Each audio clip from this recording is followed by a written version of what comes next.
Hi hello అందరికీ నమస్తే. Welcome back to my home my choice. అందరు బాగున్నారు? ఈరోజు మన వీడియోలో పన్నీర్ బిర్యానీ, అలాగే దీన్ని మంచి కాంబినేషన్ బిర్యానీ మసాలా గ్రేవీ షెర్వా ఏ విధంగా రెడీ చేసుకోవాలో చూపించబోతున్నాను. ఫస్ట్ పన్నీర్ బిర్యానీ కోసం ఈ విధంగా 1 గ్లాస్ బాస్మతి రైస్ తీసుకుంటున్నాను. దీన్ని ఒకసారి మంచిగా వాటర్తో వాష్ చేసి పెట్టుకుందామండి. తర్వాత మళ్ళీ వాటర్ వేసుకొని నానబెట్టుకోవాలి. నెక్స్ట్ పన్నీర్ బిర్యానీకి కావలసిన మసాలా రెడీ చేసుకుందాము. సో దీనికోసం 1 కప్ పెరుగు వేసుకుంటున్నాను, 1 స్పూన్ కారం పొడి, 1 స్పూన్ సాల్ట్, 1 స్పూన్ లేదంటే half teaspoon garam masala, next 1 spoon ధనియా powder, 1 spoon ginger garlic paste, అలాగే హాఫ్ టీ స్పూన్ పసుపు, 1 స్పూన్ ఆయిల్ వేసుకొని మొత్తం కలిపేసుకోవాలి. ఈ గ్రేవీ నేను 250 గ్రామ్స్ సరిపడా పన్నీర్కి రెడీ చేసుకుంటున్నానండి. సో ఈ విధంగా పన్నీర్ని క్యూబ్స్ లాగా కట్ చేసుకొని దీంట్లోకి వేసుకుందాము. పన్నీర్ కట్ చేసుకోవడానికి ముందు ఫ్రిడ్జ్లో నుండి తీసాక వీటిని గరం నీళ్ళలో అంటే కొంచెం వామ్ వాటర్లో పెడితే కనుక పన్నీరు సాఫ్ట్గా మెత్తగా అవుతుందండి. కట్ చేసుకోవడానికి కూడా చాలా ఈజీగా ఉంటుంది. అలాగే రైస్లో అండ్ గ్రేవీలో వేసుకుంటే కనుక స్మూత్గా ఉంటుంది. సో ఈ విధంగా రెడీ చేసుకున్న పన్నీర్ గ్రేవీని మొత్తం కూడా బాగా కలిపేసుకొని ఈ విధంగా రెడీ చేసుకున్న మసాలాని పక్కన పెట్టేసుకుందాము. నెక్స్ట్ రైస్ ఉడికించుకోవడానికి ఈ విధంగా స్టవ్ పైన ఒక గిన్నె పెట్టుకొని వాటర్ వేసుకుంటున్నాను. దీంట్లోకి బిర్యానీ ఆకు, అలాగే కొంచెం షాజీరా అండ్ సాల్ట్ కూడా వేసుకొని వాటర్ని వేడి చేసుకోవాలి. సో ఇది వేడయ్యే లోపల పన్నీరు బిర్యానీ కోసమని ఈ విధంగా తాలింపు పెట్టుకుంటున్నాను. దీనికోసం 2 నుంచి 3 స్పూన్స్ ఆయిల్ వేసుకుంటున్నాను. దీంట్లోకి లవంగాలు, హాఫ్ టీ స్పూన్ షాజీరా, కొంచెం దాల్చిన చెక్క, బిర్యానీ ఆకు, 2 లవంగాలు, బ్లాక్ స్టోన్ ఫ్లవర్, జాపత్రి,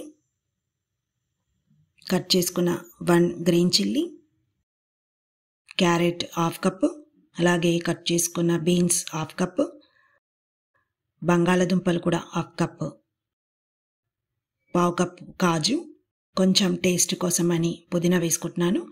అలాగే హాఫ్ టీ స్పూన్ సాల్ట్ కూడా వేసుకొని మొత్తం బాగా కలిపేసుకోవాలి. సో ఇది కొంచెం మగ్గడం కోసమని మూత పెట్టుకొని ఉడికించుకుంటున్నాను. సో ఇలా మగ్గిపోయాయి కదా, దీంట్లోకి ఇందాక రెడీ చేసుకున్న పన్నీర్ మసాలా ఉంది కదా, దీంట్లోకి వేసేసుకొని బాగా కలుపుకుందాము. ఇది మొత్తం కూడా మంచిగా కలిసిపోయే విధంగా కలుపుకోవాలండి. మన ఛానల్లో చూస్తే గనక వెజ్ పలావ్ ఏ విధంగా రెడీ చేసుకోవాలో వీడియో కూడా చేశానండి. దాన్ని నేను డిస్క్రిప్షన్లో ఇచ్చాను. వీలైతే గనక మీరు చూసి తప్పకుండా ట్రై చేయండి. ఇది కొంచెం ఉడకడానికి టైం పడుతుంది. సో ఈలోపు మనము రైస్ని ఉడికించుకుందాము.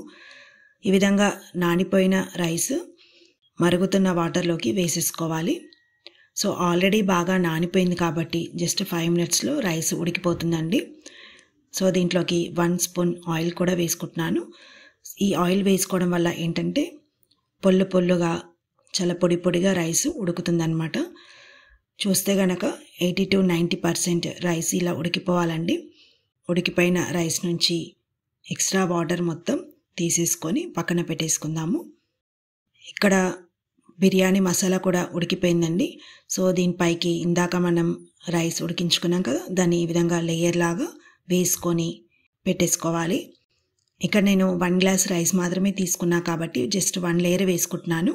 ఒకవేళ మీరు ఎక్కువ క్వాంటిటీలో చేసుకుంటే కనుక ఒక లేయర్ రైస్, ఇంకొక లేయర్ కర్రీ, ఈ విధంగా 2 లేయర్లు ఆల్టర్నేట్గా వేసుకొని మూత పెట్టేసుకోవాలి. దీనిపైన జస్ట్ ఫ్లేవర్ కోసమని కొంచెం పుదీనా కూడా వేసుకుంటున్నాను. తర్వాత 8 ఈ విధంగా క్యాప్ పెట్టేసుకొని ఉడికించుకోవాలి. ఇది ఉడకడానికి కాస్త టైం పడుతుందండి. సో మనం ఈలోపు బిర్యానీ మసాలా గ్రేవీ షెర్వా రెడీ చేసుకుందాము. సో ఇది చాలా టేస్టీగా ఉంటుంది. ఇది ఏ విధంగా తయారు చేసుకుందామో చూద్దామా. దీనికోసం ప్యాన్లో పావు కప్పు పల్లీలు వేసుకుంటున్నాను. నెక్స్ట్ 2 స్పూన్స్ తెల్ల నువ్వులు, 2 స్పూన్స్ గసాలు, 2 నుంచి 3 లవంగాలు, అలాగే కొంచెం దాల్చిన చెక్క, కట్ చేసుకున్న కొబ్బరి, ఇవన్నీ వేసుకొని బాగా వేగిపోవాలండి. సో సిమ్లో మంచిగా వేగించుకొని చల్లారాక ఈ విధంగా మిక్సీ జార్లోకి వేసుకొని పేస్ట్ లాగా మిక్సీ వేసుకోవాలి. ఇక్కడ మీరు పేస్ట్ లాగా సన్నగా స్మూత్గా ఎంత పర్ఫెక్ట్గా మిక్సీ వేసుకుంటే గ్రేవీ అంత బాగుంటుంది. నెక్స్ట్ మళ్ళీ ప్యాన్లో కాస్త ఆయిల్ వేసుకొని దీంట్లోకి 1 కప్ ఆనియన్, 1 కప్ టమాటో, అలాగే 10 to 15 కాజు ఇలా అన్నీ వేసుకొని 2 నిమిషాలు ఉడికించుకోవాలి. ఇవి కొంచెం లైట్గా ఉడికిపోయిన తర్వాత స్టవ్ ఆఫ్ చేసుకొని చల్లార్చుకున్న తర్వాత ఈ విధంగా మిక్సీ జార్లోకి వేసుకోవాలండి. దీంట్లోకి 1 స్పూన్ సాల్ట్ కూడా యాడ్ చేసుకుంటున్నాను. దీంట్లోకి కొంచెం పుదీనా రెక్కలు వేసుకొని ఈ విధంగా స్మూత్గా సన్నగా వీడియోలో చూపించినట్టు 2 గ్రేవీలు కూడా ఈ విధంగా మిక్సీ వేసుకొని పక్కన పెట్టేసుకుందాము. నెక్స్ట్ గ్రేవీ తాలింపు కోసమని ప్యాన్లో ఆయిల్ వేసుకుంటున్నాను. దీంట్లోకి బిర్యానీ ఆకు, ఇలాచీ, అలాగే బ్లాక్ స్టోన్ ఫ్లవర్ వేసుకోవాలి. తర్వాత దీంట్లోకి ఇందాక మిక్సీ వేసుకున్నాం కదా, ఈ 2 గ్రేవీలు కూడా దీంట్లోకి ఒకదాని తర్వాత ఒకటి వేసుకొని బాగా కలుపుకోవాలండి. సో 2 గ్రేవీలు కూడా ఒకటే దగ్గర కలిపి మిక్సీ వేసుకోకూడదు. ఈ విధంగా దేనికి దానికి సపరేట్గానే మిక్సీ వేసుకోవాలండి. తర్వాత 1/2 టీ స్పూన్ పసుపు, 1 స్పూన్ కారం పొడి, ఇందాక ఆల్రెడీ సాల్ట్ వేసుకున్నా కాబట్టి ఇక్కడ 1/2 టీ స్పూన్ సాల్ట్ వేసుకుంటున్నాను. Next 1 spoon garam masala, 1 spoon ginger garlic paste, అలాగే 1 స్పూన్ ధనియా పౌడర్, ఇవన్నీ కూడా వేసుకొని మంచిగా కలుపుకోవాలి. ఒకవేళ మీకు అవసరం ఉంటే వాటర్ కూడా యాడ్ చేసుకోవచ్చండి. సో ఈ విధంగా వాటర్ యాడ్ చేసుకొని మొత్తం బాగా కలుపుకోవాలి. తర్వాత మూత పెట్టేసుకొని స్టవ్ సిమ్లో ఉంచి దీన్ని ఉడికించుకోవాలన్నమాట. సో చూస్తే గనక బాగా ఉడికిపోయిందండి. దీంట్లో ఉన్న ఆయిల్ కూడా ఈ విధంగా పైకి రావడం జరుగుతుంది. సో అప్పుడు గ్రేవీ కరెక్ట్గా ఉడికిపోయిందని అర్థమవుతుంది. సో మనకైతే ఫైనల్గా షర్వా రెడీ అయిపోయిందండి. ఈ షర్వా దేంట్లోకైనా బాగుంటుంది. బిర్యానీ, పన్నీర్ బిర్యానీ, పలావ్లోకి, అలాగే జీరా రైస్లోకి, రోటీలోకి, దేంట్లోకైనా చాలా టేస్టీగా ఉంటుంది. పన్నీర్ బిర్యానీ కూడా రెడీ అయిపోయింది.